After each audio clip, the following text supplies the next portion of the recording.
Hi everyone, welcome to Loving Guidance. Momma Marina here. Today's Loving Guidance is on an important topic. It covers self, it covers relationships, it covers a little bit of the mystical unknown, and it even has a dash of health to it. And today's topic is you are lovable. You are lovable.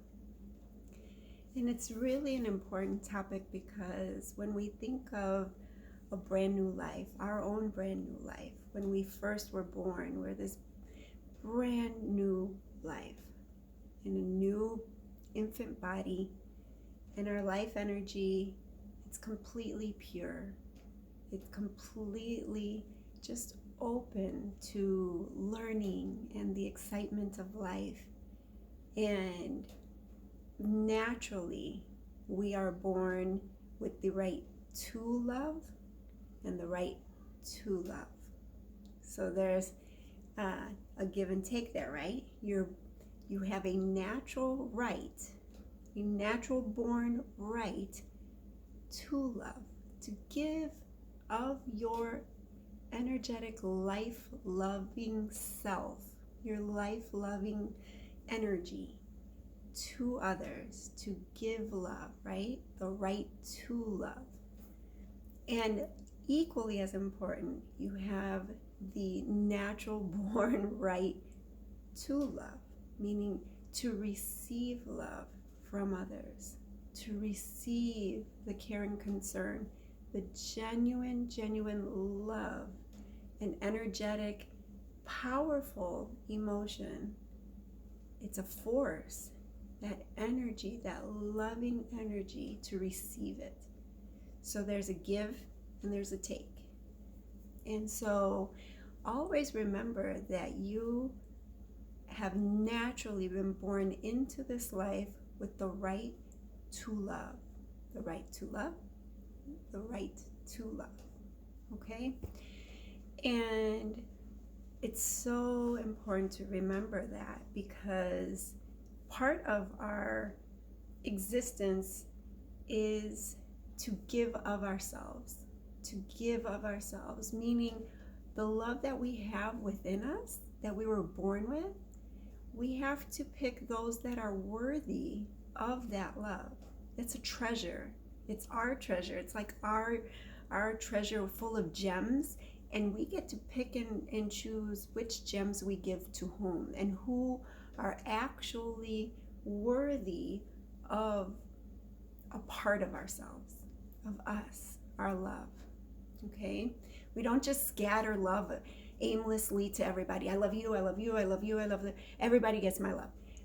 Because then that leaves us with very little of ourselves for ourselves. We have to love ourselves. That's number one. We give love and we show love to ourselves. But we also need to show love to others. And we choose who we are going to give such a deep and valuable part of ourselves to. Who are the ones that actually deserve such a deep, very, very vulnerable piece of ourselves? Okay? And so that's the giving part of love. We can respect everybody, we can value everybody, but we normally don't genuinely love every single person that we pass on the street or that we don't know about on the other end of the globe. We can value them, we can respect them, we don't want them harmed and so forth. But in terms of real deep-seated love, that love we share and we give to the people around us who value and love us back. That's the norm. And so the other piece, the right to love, for you to receive love, you are going to have your family, your circle of friends, and there are going to be certain people that you know without a shadow of a doubt that they genuinely have shared a piece of themselves. They're living life loving energy with you. Your souls have like hooked. You're bonded, you're connected. You know that if you're sick, they don't want you sick. They want you well because they want you alive. They value you, your life energy. They value you. And so that valuing of you is the one that they're bonded to. They're connected on a spiritual, on a soul level. And that's their real love for you. They have given a part of themselves to you in the form of love. They love you. They want to make sure you're fed, your body is well, it's healthy. Everything that goes along, that you're well rested, that you have your needs met so that you can maintain this life, this experience, go through good times. They'll be there through your bad times. Why? Because they genuinely love who you truly are. The inner you, not the casing. So how many people have we loved in our lifetime? Let's say your grandparents. You loved your grandma, you loved your grandpa, they were awesome, and they pass away. And initially, when somebody passes away, we may visit their gravesite or go to their mausoleum, wherever they have been laid to rest, and we'll visit them, their physical self, more frequent than later in years. As time progresses, we tend to visit them a little bit less. We might still visit, but it's not as frequent as up front when they first passed away. And why do you think that is? The reason is not, oh, I'm too busy, or my love for them is fading. No. The reason for that is we were never in love with their physical being. We loved them, their life energy. And that's why when somebody passes away, we say, I'm always going to love you.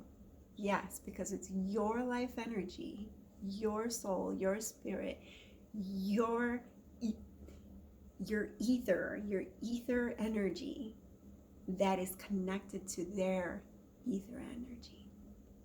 It's etheric, right? It's etheric, it's forever, it's eternal. There is no breaking that energy. There is no doing away with it. The body falls away and goes into a grave. And we may visit that body because there's a connection. We associate it with that life energy. But the truth is we weren't really in love with that body. We were in love with the life energy within that body. And that's who we stay connected to long after death. They visit us in dreams and so forth. We stay connected to the life energy, the soul.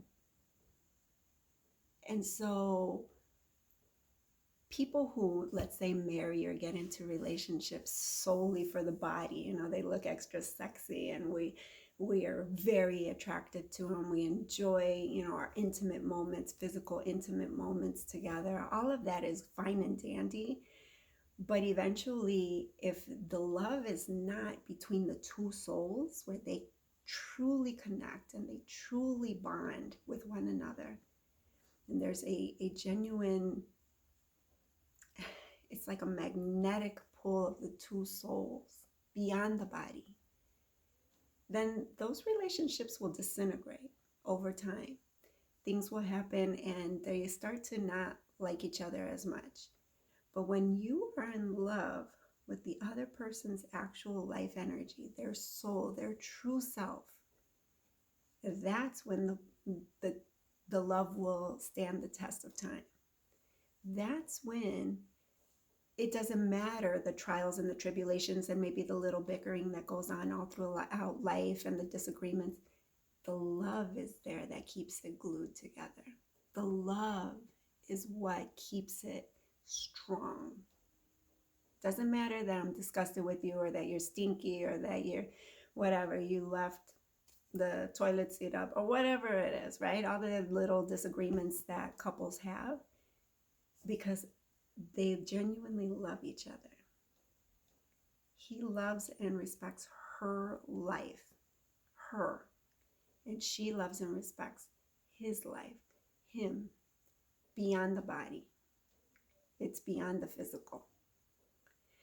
And so I know that society has got us all enraptured with, you have to look this way, you have to smell this way, you have to dress this way, you need to weigh this much and walk like this, and all of these physical things that our eyes pick up on. But when it comes to real love, the real connection, it's beyond the physical. It's on a very deep level.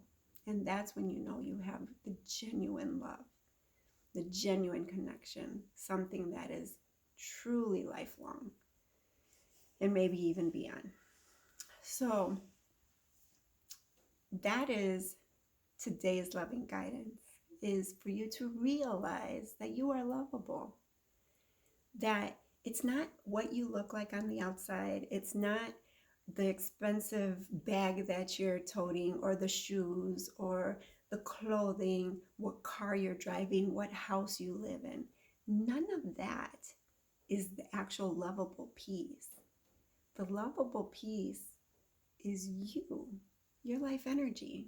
Because when you're gone, when you pass away, yeah, they might come visit your physical body here and there, but the one that they're really going to be missing is your life energy that animated the body that you were temporarily in.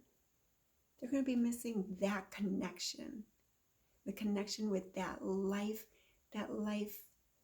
force, that energy, that soul, the way that soul animated the body.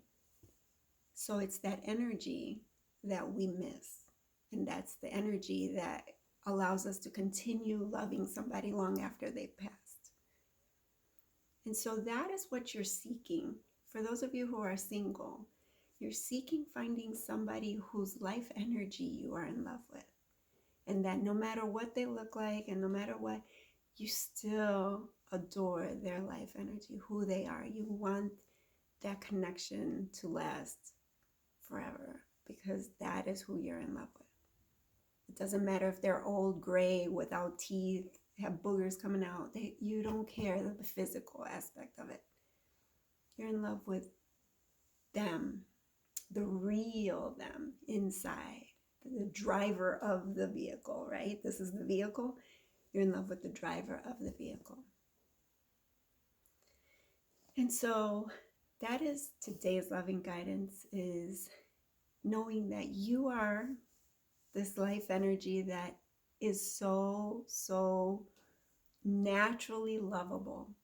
You were born with the right to love. You were born with the right to love, meaning to get love from somebody. And you were also born with the right to love, meaning to give of your love. Not only to receiving love from others, but to give your love to others. And I want you to realize that when we start out, we're pure and innocent. And as we grow, the body, the vehicle changes, right? Our body grows as we eat. It turns into human tissues and organs, and it gets bigger and bigger, and we grow from an infant to an adult. But the life energy is the same. Your soul remains the same. And the experiences that we go through from birth through adulthood and beyond, those are the things that transform how we respond. Those are the learned effects, right? Those are the learned responses. And so we might learn to distrust others. We might learn to be skeptical about people loving us. Oh, okay, one person loved me, but then they went away, so maybe I'm not worthy of love. Your soul has been born for love and to love, right? Both, to get it and to give it. So that just because somebody else was not aligned with that truth and did not know how to give love. They knew how to take love. I need love, I need love, but they didn't know how to give it and weren't connected with that part of themselves to give love wholeheartedly, openly. That is not your fault. That has nothing to do with you. And so as we go along, we learn that there are people whose physical self can come out with negative energies out of their mouth in the form of words, negative energies in the form of misbehavior or bad actions, right? But that doesn't change who you are. Your natural right to love and to love. That doesn't change that right. You still have that no matter what. And so there are people, you're going to encounter people who have mastered, they've gotten oh, I have a right to love you. Everybody needs to love me, love me, love me, love me, right? And so they're always taking love. They need more and more and more. But they don't know that they also have the right to love, to give a piece of their soul to somebody, to connect with, to bond with, to feel an intimate soul-to-soul connection. They don't know how to do that.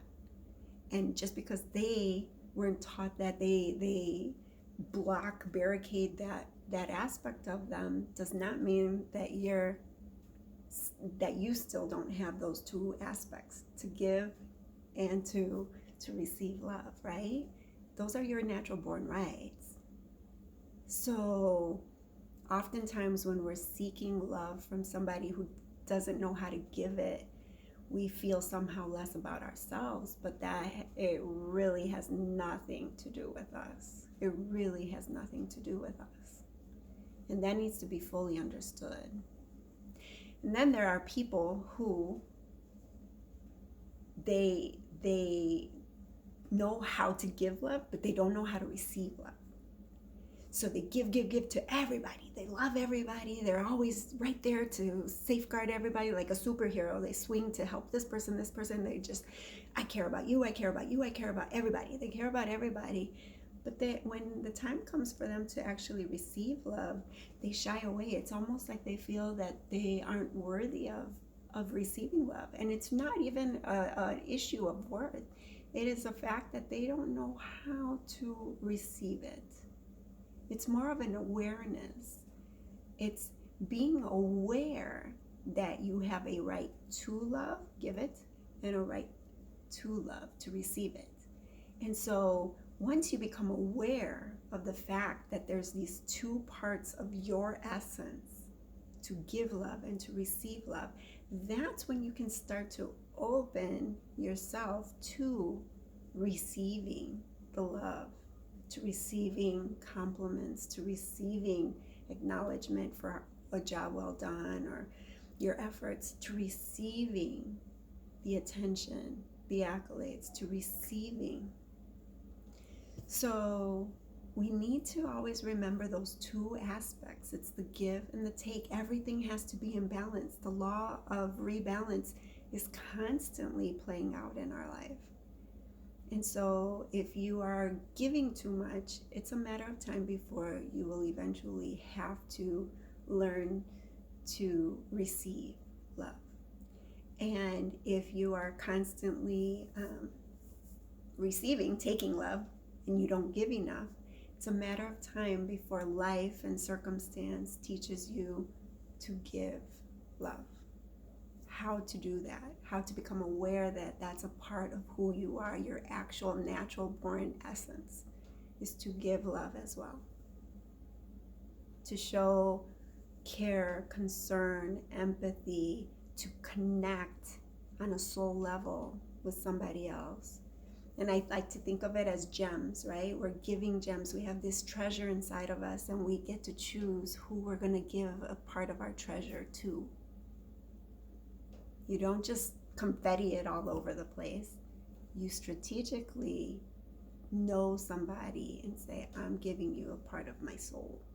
And when we do that, it's also interesting because we do make ourselves so raw and vulnerable. So think of relationships. When you have a breakup, or a divorce, it's extra hard, even a death of somebody that you deeply love, right?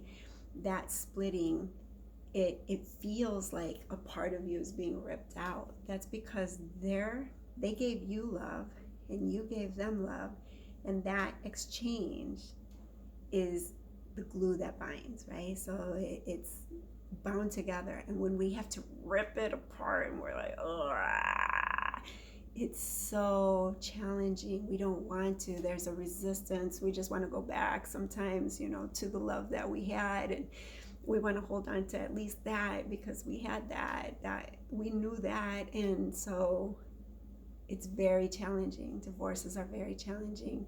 Saying goodbye and releasing a loved one to transition fully to the next realm. It's that love that we feel is being killed or dying away. That's not true. Just because you have a breakup with somebody does not mean you yourself have to stop loving that person. You can allow them to move on to the next chapter in their life, and you can remain holding love for them.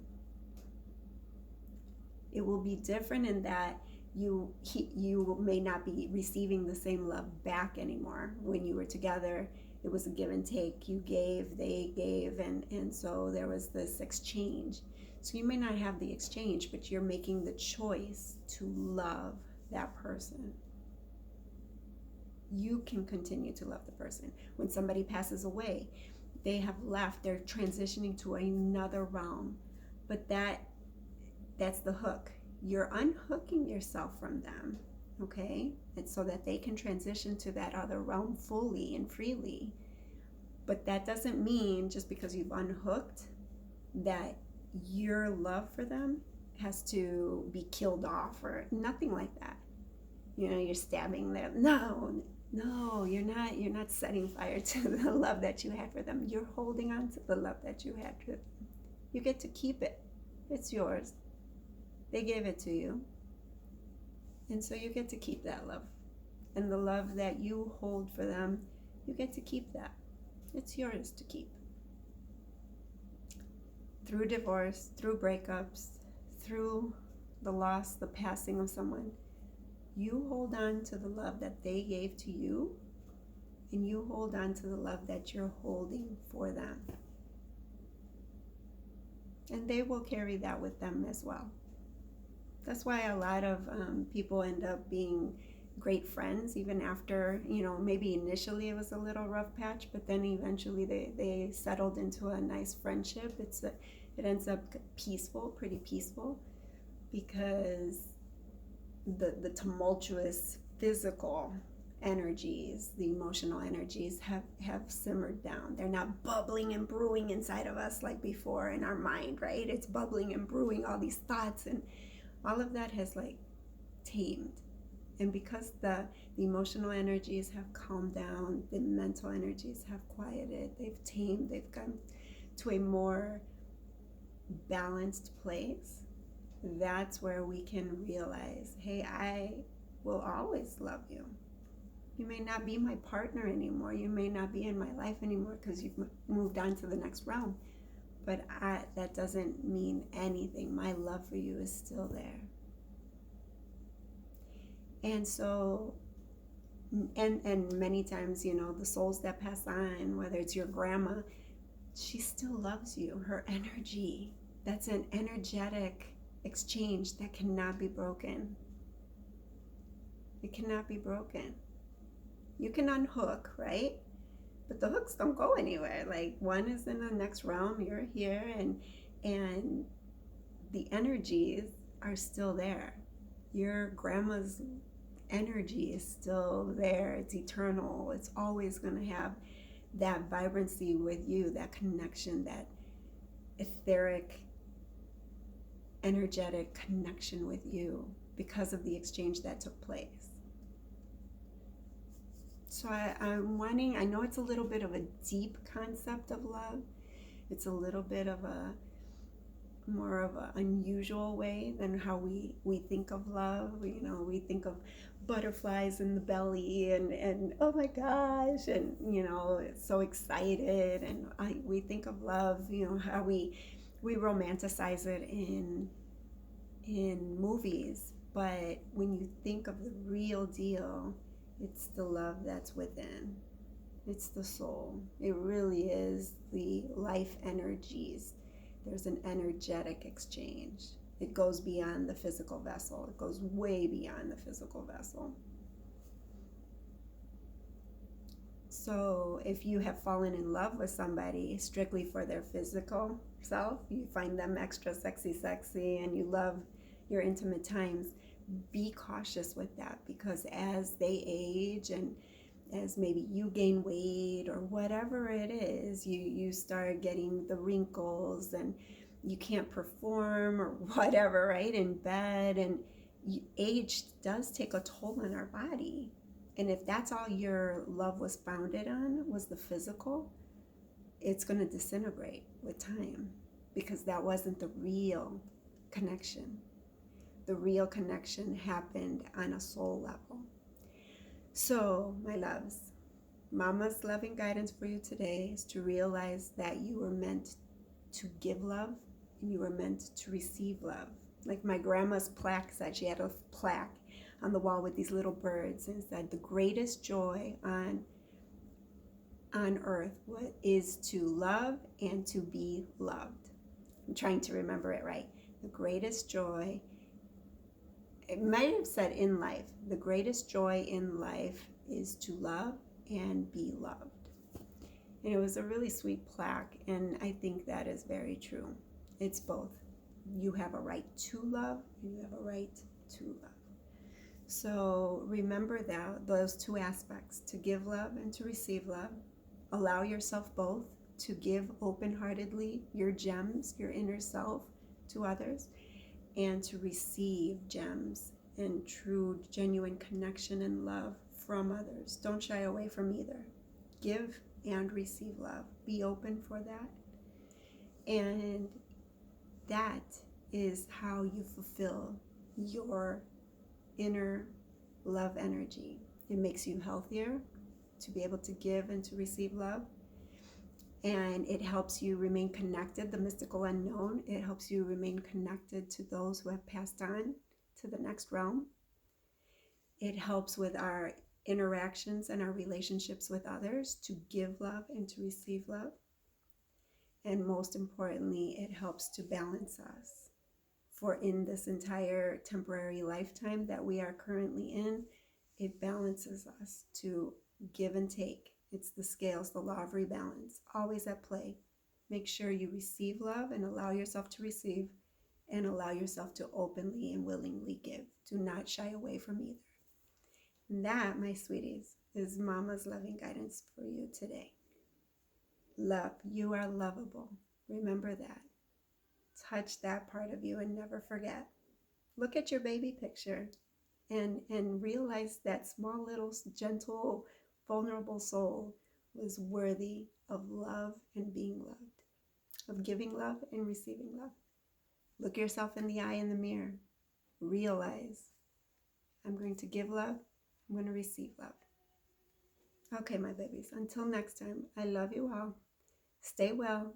Thumbs up, subscribe if you haven't already, and make sure you leave your loving thoughts on today's topic of you are lovable.